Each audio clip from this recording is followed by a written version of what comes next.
Hello, faithful viewers, and welcome to Mr.Who Reviews. For today, I'll be reviewing After Legend of Aang, Season 2, Episodes 1 and 2.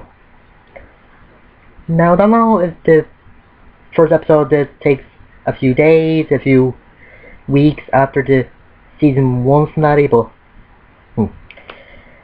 anyway, Team Avatar go to this Kingdom General to get an escort to Omashu, so Aang can learn Earthbending from King Boomy, the crazy king that Aang's friends 100 years ago. I don't know how he survived all these years, but anyway, it turns out that the general is sort of cuckoo, cause he heard what Aang did in the northern tribe, war tribe, or I want to try to use the power of the outer state, that what they call the moment when Aang's eyes and tattoos glow, and to down the Fire Lord. At first, Aang and Katara think that's a bad idea. They just stick to just learning the 4 elements first, rather than relying on the outer state. Aang especially doesn't want to do it because he's been having nightmares of watching himself in the outer state, and it just scares the living daylight down. But as the general shows him the returners of the war, Aang's just feeling a bit guilty and just wants to save more people than he did in 100 years ago. Anyway, now I say this is a good episode, but there's one thing I have to nitpick. If Katara is against all this, like trying to get Aang into outer state, then why is he still with him? Like, he's standing beside him every time they try to get him into the outer state, so some be somewhere else. Yeah, I don't like that type of. And the ways are sort of confusing. Like, one, they try to give him a tea that's supposed to enhance his powers, so to make him hyper. Sokka tried to scare him into the outer state by putting Momo as his head, and that's for hiccups. And one guy tries to combine all 4 elements and just thrown them at Aang while he's wearing some clothes that represent the nations, that just turned into mud and make Aang sneeze. But and when Aang decides to not try anymore, and they tell the general that he doesn't want to do anymore, Citro just attacks him and orders the soldiers to attack him. He's nuts. I can't remember the general's name, so I think I was calling him General Crackers. It makes sense. Yes. Anyway, with Zuko and Iroh, they've been adrift about 3 weeks, so I guess that's how long it's been since the last episode. And this is the anniversary of when Zuko was banished, which was 3 years. Didn't know that long. And we get introduced to one of the best villains in the entire show, Zuko's sister Azula. She is just awesome. Everybody fears her, and she is a great liar. And she was a tough, she's a tough fighter. She's awesome. Ugh. And I had to give props to Grey Delisle. She does a great job with this character. She just sounds evil. Ugh. Anyways, he was sent by her father to collect Zuko, and he just tells him that their father wants him back because he thinks their family's important right now, which is a great lie. And the face he makes when the captain blows everything by saying that they're taking the prisoners home. It's a and the transition through Aang fighting the Earthbenders and Zuko and Iroh fighting Azula and the crew on the ship is just great. And the animation is a bit better than the last season. I'm not really saying much for the last season, but ugh. And the face Aang makes when the general tries to force him into Arthur state by killing Katara by sucking her into the ground. Ugh. Jeez, that's a good episode. Oh yeah, you also get introduced to first sub Benton, which is like I don't really know how to describe it. Like what sub Benton is, but sort of like not as strong as the original Benton, but has a little bit of the attributes in it. And this, you get lightning Benton. It's cool. That's awesome.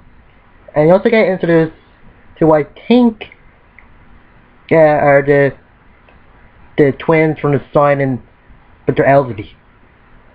I don't know if that's a reference to a number. Yeah, I think they're good.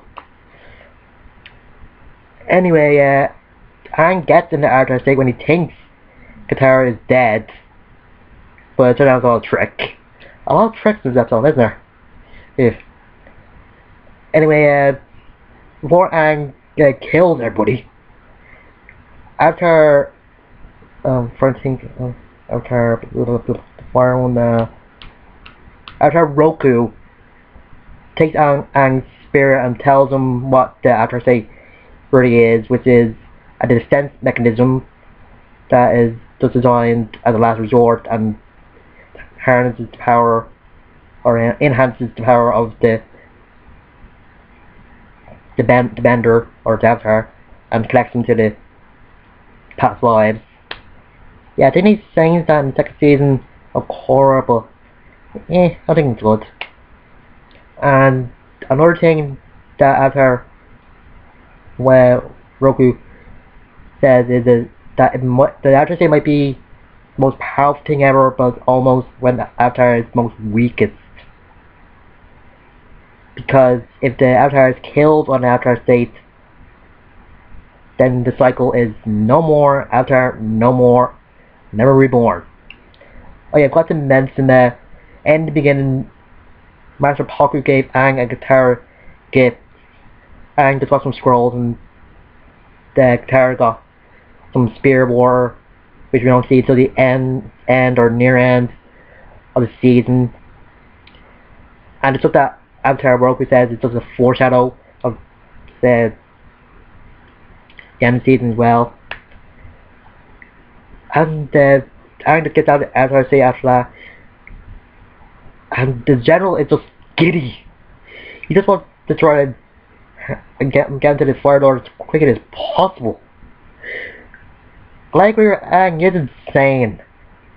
I just like that Sokka knocked him out with his boomerang, just him on the head with it. Jeez. And since Azula didn't capture Zuko and Iroh, they're now declared fugitives. He even threatens a village that if they try to help them, they'll be sent to the Fire Lord and that. Jeez. And since they're fugitives, there's only one thing that they could do to hide from, the Fire Nation. Cut off their ponytails. Yeah, for some reason, if you have a ponytail, then you're part of the Fire Nation. Not really like a ponytail from the War Nation, but I don't know. This is a great start to the season. Has all the suspense And the dialogue in this is just great. Even if it's just comedy dialogue, it's just fantastic. But as I said, what Kara does, like the thing with just wasn't the general trying to get Aang out of state doesn't make any sense. Well, she does leave. Don't watch after. Well, before they try to kill her, but and stuff with Zuko Aro is good as well. And there's all good stuff here. I give this episode a 10 out of 10. Now, episode 2. The Cave of Two Lovers. Yeah, this is sort of a rom-com, but Team Avatar just relaxing by a river when when they meet. This world's interpretation of beatniks or hippies. They're just so annoying. At least they never say do or anything. And Sokka just get mad for them being there. It's just weird. And at first they were gonna fly to Omashu, but when they saw what happened the last time they tried flying in Far Nation, they decided to take the hippies' idea of going through the cave with two lovers. But anyway, the cave is actually a labyrinth, so I don't know why it's called a cave, but and they get separated at one point, and Sokka is just stuck with the hippies. He must be in hell when that happens. And Katara and Aang and Appa try to find the tomb of the two lovers, which tells their story, which is just a bit like Romeo and Juliet, but the guy just dies and the girl stops the war between the two villages. No, never mind. And Aang has to do the most stupidest thing a guy could do when he's with a girl that he likes. So it makes things worse when she suggests that they kiss to get out of the cave. First he just says that they don't want to kiss her, then says he prefers dying than kissing her. It's just rom-com stuff. It's just stupid stuff. Not really that funny. You just hit your head every time it happens. Well, you hit your head when the hippies talk as well, but ugh. Anyway, Sokka and the hippies find some badger molds that were scaring these wolf bat things, which are awesome. And I thought the wolf bats were only in Legend of Korra, but I guess I was wrong. So they can do wolf bats, no bear pigs. Why? Bear pig would be cool. Ugh. Anyway, they get out. So when Sokka and the hippies get out, thanks to the badger molds, because they're playing the music to tame them, I think. And Tara, Aang, and Appa get out because of these lights that turn up or come on at night, or at dark, whatever. But the scene where they're thinking about kissing as the light goes out is pretty good. You don't actually see if they do, but as the say the glowing rocks go on, you kind of tell if they didn't, just separated. They might have just about near touched, just backed away quickly, but Anyway, with Zuko and Iroh, they find some food, and Iroh finds this plant that he doesn't really know if it's a plant that makes good tea or is poisonous. And as Zuko thoughts to fish, he eats the flower, or drinks the flower, however, and gets a rat all over himself. And just about when he tries to eat this other plant, Zuko just throws it away, because he doesn't know that that's not a good idea to eat something like that, or risk his health again. Yeah. Anyway, trying to decide either to go to the Fire Nation or the Earth Kingdom. They couldn't go to the Earth Kingdom because they got killed, and the Fire Nation because they got sent to Azula. So they do the Earth Nation. Yeah, I don't know if that's smart or what, but yeah. Anyway, they meet this woman who heals Iroh and offers some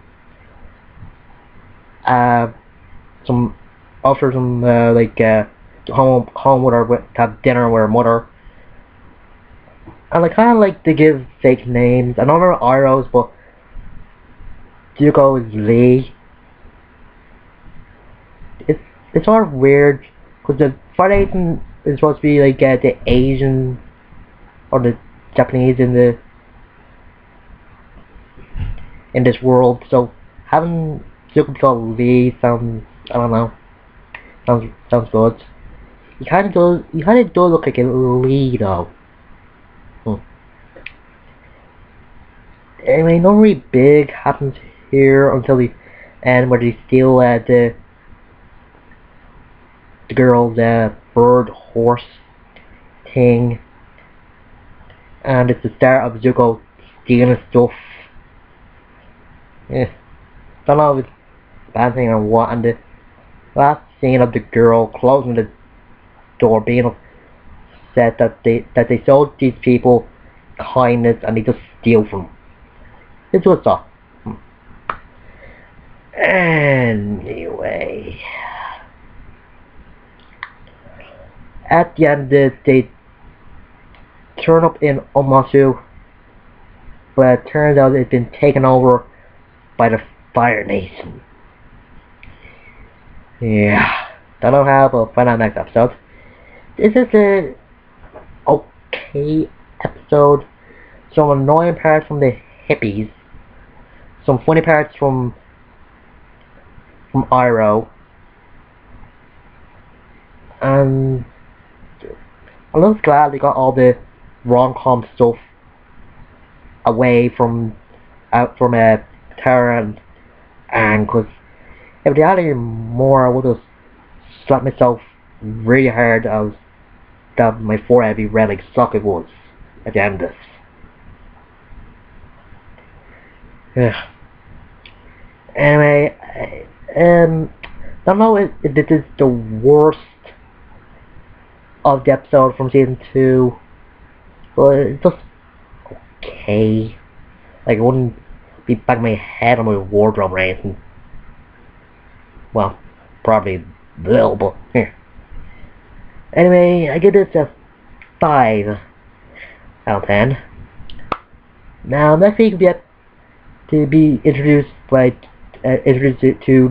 2 new characters and reintroduced to King Boomy, and just some more good episodes.